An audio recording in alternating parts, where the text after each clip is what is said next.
Jemi tek ferma e Tomasit. Handler. Ai ka sa gjenerata? 4 gjenerata. 4 gjenerata. Gjenerata e 4 që ka këtë fermë. Për momentin ka 100 krerë, 100 lop. Të gjitha këto janë çmimet që ka marrë apo? Po, edhe evidencat e zhvillimit të fermës është shumë interesante. Të paktën për fermat shqiptare, po të shikojmë që në 1981 ka pasur mesatare 4500 litra.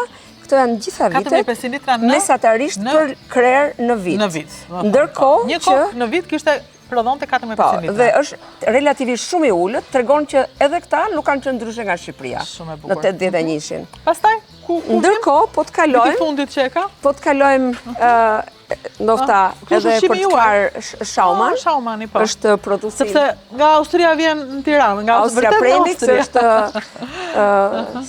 interesant.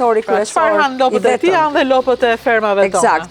Dhe po të shikojmë në 2025-ën, evidenca është tregon që ka një mesatare 10.500. Pra nga 4.500 në 10.500 mesatare për gjithë tufën, që është një rendiment absolutisht. E disa më bë përshtypjen që tjetër ka ndryshuar edhe brenda një viti, aty ka ndryshuar me 1000. Po çfarë ka bërë ai për lopët? Thomas, çfarë ka bërë për lopët që ndryshuan brenda një viti 1000 më shumë? In einem Jahr so einen Wachs. Ein besseres Grundfutter und Mückeroboter. Okay. 2 element kanë qenë. E para kam përmirësuar cilësinë e prodhimit të ushqimit. Veçanërisht ushqimit që prodhoj vetë në fermë, dhe futja e robotëve në mjelje. Kjo ka ndihmuar. Edhe kjo ka ndihmuar në... Mund të shikojmë pak robotët e Können wir mjeljes? die Roboter anschauen und das melken? Ja, aber da gebe ich euch Schuhe.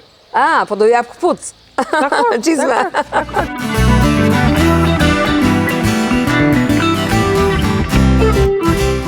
Çfarë ndodh këtu? Këtu i gjithë procesi fillon me larjen, automatikisht lopa shkon vetë. Roboti i bën një larjen, pra garanton higjienën e mjeljes. Pra roboti bën edhe pastrimin? Gjithçka, pastrimin dhe mjeljen. Dhe mbasi ka pastruar, i futen ato gotat, që themi, në gjithë dhe fillon procesi mjeljes. Dhe këta i ka bërë këtë vit. Kjo ndryshoi pra. Das ist eine Investition von diesem Jahr.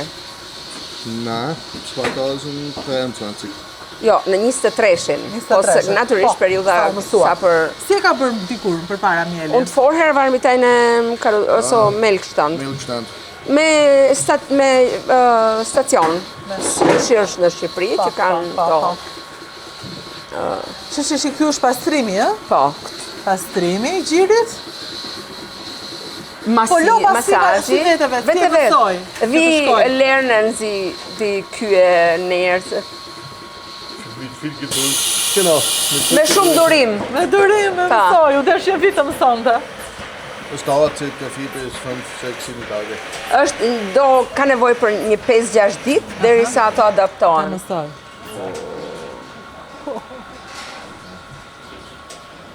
Kur shumë shirani? Tani, si është i gjithi, shkon këtu dhe nga këtu shkon direkt në tang, nuk ka kontakt me njeriun. Shqipe dhe këti? Pare. Këtu shkon, vjen ajo tani, vetë.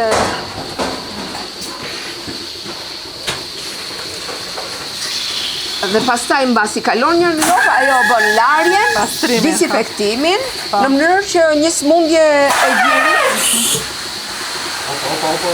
Kujdes. Bën larje. Po bën larje. Larjen e implantit, se ndryshe... Që mos kaloj nga një lokë të tjetra. Për mastitet, po. Tani, gjithçka është, kontakti i vetëm është ai atje, dhe kalon në automat dhe pastaj kalon në... O bukurose. Më e mira, vjet, ka qenë me 14.500. 14.500 Ja, shisi ikin vend direkt atje. Po, vend vetë. 14.500 litra është fabrik. Fabrik, tamam. Do më thënë, nga një lop në vit, a i ka marrë 14.500. Do thot është... Pra, një prej arsyeve është kjo lloj mjelje. Mirëqenia e kafshëve që do të thot për këtë shumë e rëndësishme, kujdesja, komforti i tyre.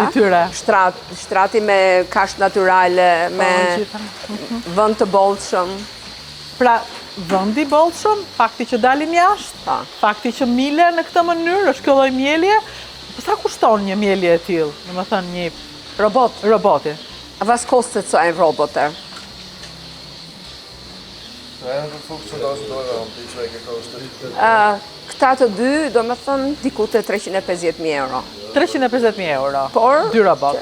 Por ama kanë ndikuar që sa të rritën të ardhurat e tij. Deze arbeidselaar. Nuk është vetëm në këndvështrimin e sa fiton të ardhurave, por edhe në të kursyerin e fuqisë punëtore. Ai s'ka nevojë për punëtor. Fare.